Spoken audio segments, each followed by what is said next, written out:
ഞാൻ നിങ്ങളുടെ ജിൻസൺ ജേക്കബ്. ലയോ 14 മാർപ്പാപ്പയുടെ സർക്കുലറുമൊക്കെ ആയിട്ട് ബന്ധപ്പെട്ട് മരിയൻ ഭക്തി ഒരു അനാവശ്യ കാര്യമാണെന്നൊക്കെ വലിയ ചർച്ചകളിപ്പോൾ നടന്നുകൊണ്ട് വരുന്നുണ്ട്. മരിയൻ ഭക്തിയുടെ അടിസ്ഥാനം എന്താണ് എന്നത് ചിന്തിക്കുന്നത് വളരെ ഉചിതമായിരിക്കുമെന്ന് എനിക്ക് തോന്നുന്നു. മരിയൻ ഭക്തിയുടെ അടിസ്ഥാനമെന്ന് പറയുന്നത് ബൈബിളിൽ വെളിപാട് പുസ്തകത്തിൽ പറയുന്ന സൂര്യനെ ഉടയാടയാക്കിയ, ചന്ദ്രനെ തൻ്റെ പാദപീഠമാക്കിയ, 7 നക്ഷത്രങ്ങൾ ശിരസിലടിഞ്ഞ ഒരു സ്ത്രീയെക്കുറിച്ച് വെളിപാടി വളരെ വ്യക്തമായിട്ട് പറയുന്നുണ്ട് യോഹന്നാൻ.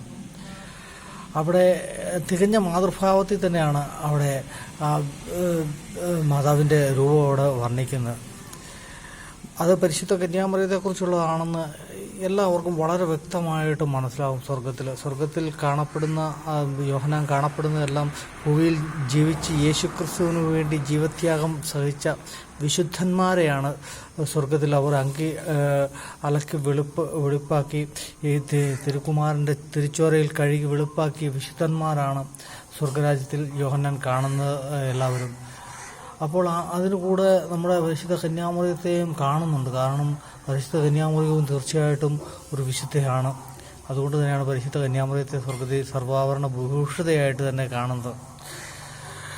അപ്പം അത് ചില ആളുകൾ പറയുന്നത് അത് സഭയുടെ പ്രതീകമാണ്. സഭയുടെ ഒരിക്കലും പ്രതീകമല്ല. ഒരുപാട് സഭയെ നിർമ്മല വധുവായിട്ടാണ് പറയുന്നത്. അണിഞ്ഞൊരുങ്ങിയ നിർമ്മല വധു, കുഞ്ഞാടിൻ്റെ വിവാഹത്തിന് വേണ്ടി അണിഞ്ഞൊരുങ്ങി നിൽക്കുന്ന വധുവായിട്ടാണ് പറയുന്നത്. മാതൃഭാവത്തിലല്ല ഒരിക്കലും പറയുന്നത്. അതുകൊണ്ട് സഭയല്ല ഒരിക്കലും. പിന്നെ ചില ആളുകൾ പറയുന്നത് അത് ഇസ്രായേലിൻ്റെ പ്രതീകമാണ്, ആധുനിക ഇസ്രായേലാണ് അന്ത്യകാലഘട്ടത്തിൽ ആ പ്രവചനമാണെന്നാണ് പറയുന്നത്. ഒരിക്കലുമല്ല. കാരണം അതിന് വ്യക്തമായിട്ട് പറയുന്നുണ്ട്, യേശുക്രിസ്തുവിൻ്റെ കൽപ്പനകൾ കാക്കുകയും അവന് സാക്ഷ്യം വഹിക്കുകയും ചെയ്യുന്ന അവളുടെ മക്കളെന്നൊരു പ്രയോഗമുണ്ട്.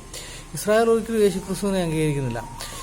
അത് തന്നെയല്ല, ആധുനിക ഇസ്രായേൽ അറിയാം. ഒരാൾ ക്രിസ്തു മതത്തിലേക്ക് ഒരു യഹൂദനായ വ്യക്തി മതം മാറിയാൽ അവന് വളരെ വല്ല പ്രോസിക്യൂഷനെ നേരിടേണ്ടതായിട്ട് വരും. അതായത് ഇന്നും ഇസ്രായേൽ ക്രിസ്തു മതത്തിലേക്ക് ക്രിസ്തുവിനെ അംഗീകരിച്ചിട്ടില്ല.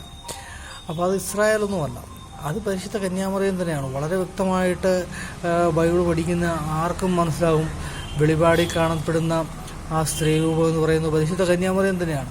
പിന്നെ എന്തെങ്കിലുമൊക്കെ വാദഗതിക്ക് വേണ്ടി നമുക്ക് എന്തെങ്കിലുമൊക്കെ പറയാമെന്നുള്ളതല്ലാതെ പരിശുദ്ധ കന്യാമറിയത്തിൻ്റെ ആ ഒരു അന്തസ്സിന് കളങ്കം വരുന്ന രീതിയിൽ ഒന്നും തന്നെ ബൈബിളിൽ പറഞ്ഞിട്ടില്ല എന്നുള്ളത് നമുക്ക് മനസ്സിലാക്കാനായിട്ട് സാധിക്കും.